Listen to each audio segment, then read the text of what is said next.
Worried about things going extinct, and yet the policy on the most useful plants in the world is that they should all be eliminated and driven to extinction.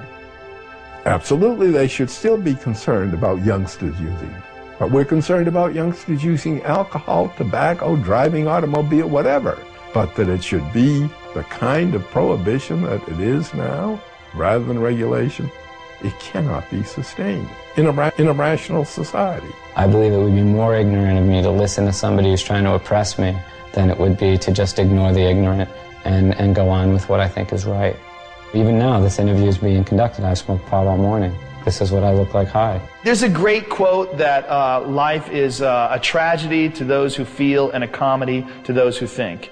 And if you are a thinker and you look at the marijuana situation and you're not laughing, you're fucking dumb. Do you think marijuana will ever be legalized in Canada or the United States? Yes. I don't know about the United States, but it will be legalized in Canada. I won't be alive to see it.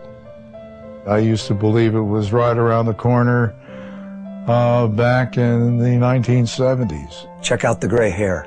I confess to being 61. I believe it will happen.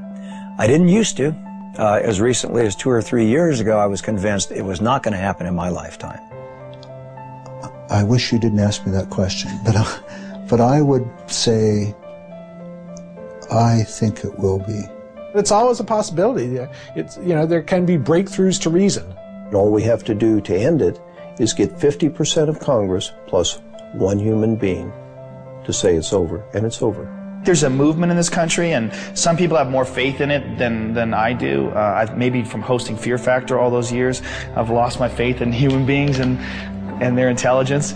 I think it's inevitable. I believe that the truth will set us free, and I think the truth is infectious, and I think that while cannabis per se is not addictive, learning about it quickly becomes. When I published Marijuana Reconsidered, I, in the last chapter, predicted that once people understood these things about marijuana, the prohibition would be gone. It would be gone in 10 years.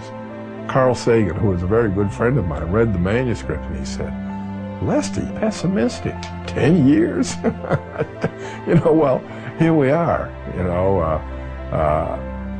45 years later, and nothing has happened. Nonetheless, it can't help but happen. I mean, you can't sustain a lie like that forever.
The following program is rated